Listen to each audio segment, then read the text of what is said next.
Aujourd'hui, nous commençons à Il Giardino. Luna rend visite à Sheila.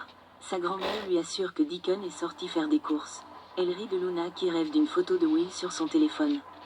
Luna se plaint qu'il perd son temps avec cette petite Electra Forrester. Sheila lui suggère de lui montrer ce qu'il rate et de le faire réfléchir avec une autre partie de son anatomie. Sheila dit à Luna que les hommes sont des créatures simples et faciles à manipuler. Elle a apprivoisé Deacon Sharp. Il avait l'habitude de flatter Brooke Logan, mais il l'a épousée. Elle a même été mariée à Eric Forrester.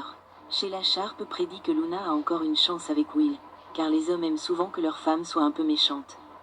Une fois qu'une commande de pizza arrive pour Forrester Création, Sheila suggère à Luna de la livrer pour se rapprocher de Will. Comme tout le monde connaît Luna là-bas, Sheila a une solution. Au rayon costume de Forrester, Will regarde Electra travailler. Il ne prête aucune attention à ce qu'elle dit et s'approche pour l'embrasser. Elle finit par se reculer et lui rappelle qu'ils sont au bureau et que n'importe qui peut entrer. Ils admirent un bijou et Will le passe autour du cou d'Electra. Elle se retourne et ils s'embrassent à nouveau. Electra freine une fois de plus et lui dit qu'il pourrait faire autre chose. Comme une journée au spa. Will, impassible, répond « Waouh, ça a l'air tellement sympa ». Luna, déguisée, jette un coup d'œil à l'intérieur tandis qu'ils s'enthousiasment pour leur massage.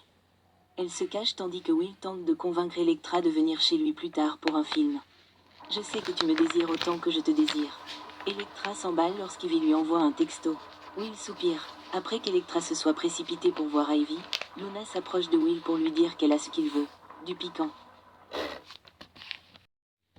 Dans le bureau du PDG, Brooke essaie une nouvelle création de lingerie pour sa chambre et, lorsque quelqu'un entre, suppose que c'est Ridge.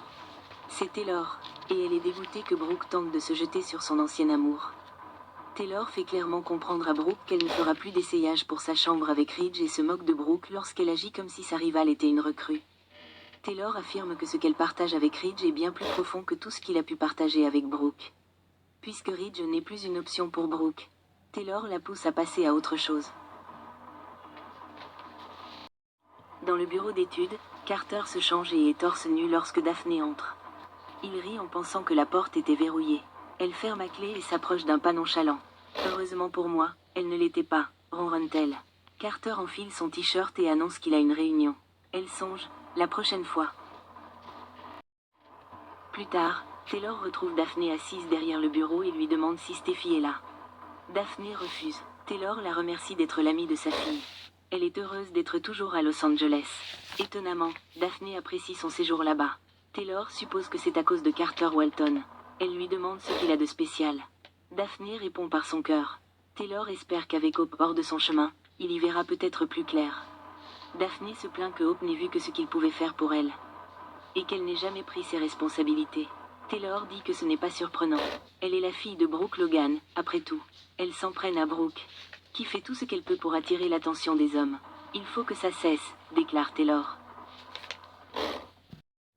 Au bureau principal, Brooke finit de s'habiller lorsque Carter entre. Il remarque qu'elle est absente et lui demande ce qui se passe. Une fois au courant de l'arrivée de Taylor au bureau, Brooke lui raconte qu'elle n'arrêtait pas de rabâcher comment elle a perdu Ridge. Elle est sûre que c'était le meilleur moment de sa journée. Carter soupire. Brooke songe qu'elles étaient amies autrefois, mais qu'elle s'est insinuée dans la vie de Ridge. Et elle me traite de manipulatrice. Carter est désolé. Brooke ne sait pas comment travailler là-bas sans être avec Ridge. Il méritait de récupérer l'entreprise, mais il lui manque et elle l'aime. Carter comprend. C'est l'amour de sa vie. Brooke se demande comment Ridge a pu la quitter et rejoindre Taylor. Il s'interroge sur Carter, pensant qu'il pourrait faire le bon choix tout en ayant Hope à ses côtés. Elle ne veut rien avoir à faire avec lui. Brooke craint d'avoir aussi endommagé sa relation avec elle. Elle l'interroge sur sa coupure à l'œil. Carter dit que c'est un cadeau de Deacon. Brooke reste bouche bée. Carter ne peut pas lui en vouloir d'avoir défendu sa fille. Il a blessé des gens, y compris Brooke, qui aime Ridge. On va s'en sortir, dit-il en lui prenant la main. Tandis que Daphné l'écoute, Carter indique qu'il n'abandonne pas non plus l'idée de retrouver Hope. Daphné se dit que Carter sera à elle et refuse de le laisser se remettre avec son erreur. Daphné pourrait dérailler à cause de son obsession grandissante pour Carter, alors restez à l'écoute pour des nouvelles choquantes à venir.